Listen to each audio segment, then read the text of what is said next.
បាទជំរាបសួរពុកម៉ែបងប្អូនថ្ងៃនេះអត់មានអីពិសេសទេថ្ងៃនេះគឺធ្វើម្ហូបងាយគឺសាច់ជ្រូក3ជាន់ឆាជាមួយនឹងស្ពៃតឿសម្រាប់ឆានេះដែរខ្ញុំជាដំបូងគឺខ្ញុំហាន់សាច់ជ្រូកជាចំណិតជាដុំអញ្ចឹងទៅបាទបន្ទាប់មកយើងទុកមួយអន្លើ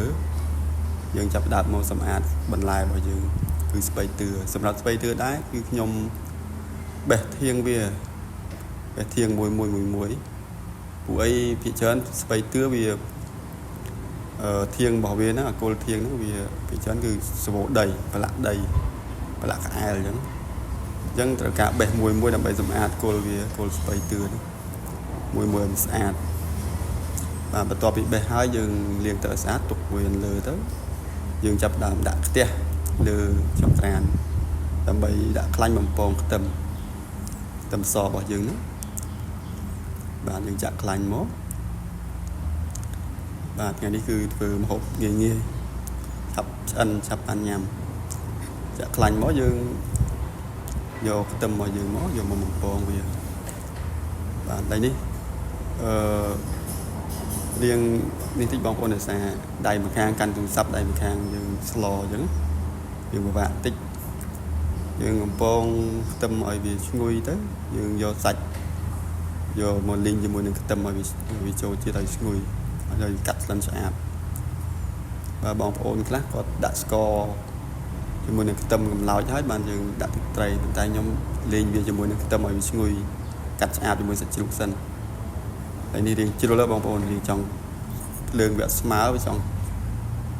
ជ្រុលចង់ខ្លោចខ្ទឹមសបាទយើងលីងឡើងយើងចាក់សាច់ជ្រូកចូលមក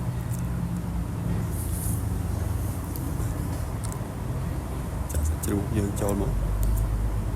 ជ្រូក3ជាន់យ៉ាងហ្នឹងចាក់ចូលមកលីងជាមួយនឹងខ្ទឹមសនេះឲ្យវាកាត់ឆ្អាបលីងឲ្យវាកាត់ឆ្អាបទៅលីងឡើងឲ្យវាឈ្ងុយកាត់ឆ្អាបលីងជាមួយសន្ទុះយើងកំឡោចស្ករលេងវាមួយសន្ទុះហើយយើងកំឡោចស្ករវាមើលទៅក្រហមសាច់ស្អាតហើយនឹងពណ៌វាស្អាតជាមួយនឹងសាច់ហើយនឹងស្ករយើងជោគវាទៅមួយឡែកទៅដើម្បីដាក់ស្ករកំឡោចណាអធិស្ឋានបងប្អូននេះរៀងស្គងបន្តិចដោយសារយើងជាប់ដៃម្ខាងថតហើយដៃម្ខាងយើងកូរសាច់នឹងយើងដាក់ស្ករសបងប្អូនដើម្បីកំឡោចវាស្ករសកំឡោចវាឈ្ងុយកំឡោចវាទៅកូរវិតឲ្យវារៀងឈ្ងុយមកបាទឥឡូវនេះបើសិនជាស្ករត្នោតអាចនឹងឆាប់រលាយជាងតែស្ករសរៀងយូរបន្តិចរៀងក្ររលាយបន្តិចហើយវាក្រហមមកយើងកូរជាមួយយើងចាក់ទឹកត្រីហើយយើងកូរជាមួយសាច់ម្សៅទៀតកូរយោបល់ឲ្យចូលជាតិគ្នាជាមួយសាច់ទៅ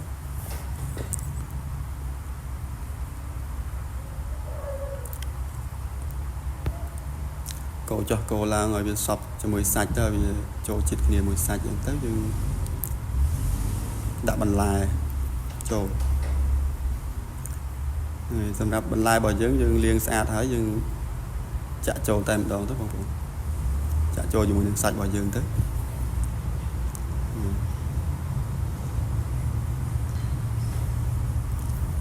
បាទចាក់បន្លែចូលទៅបងប្អូន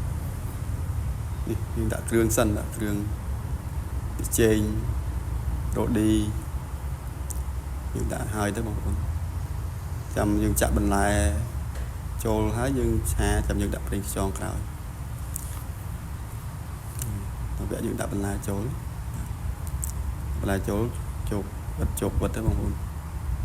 យើងស្គងទីបងប្អូនដោយសារដៃម្ខាងទៀតជាប់កាន់ទូរស័ព្ទយើងអត់បានទប់ខ្ទះយើងជោគអត់សូវស្រួលខ្លាចកលាប់ខ្ទះបងប្អូន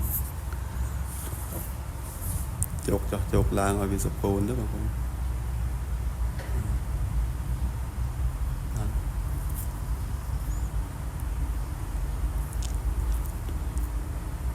ចុកឡើងយើងឲ្យវាសពូនទៅយើងបងលឹកខ្ទឹមទៅបងប្អូនបងលឹកខ្ទឹមទៅជាការស្រេច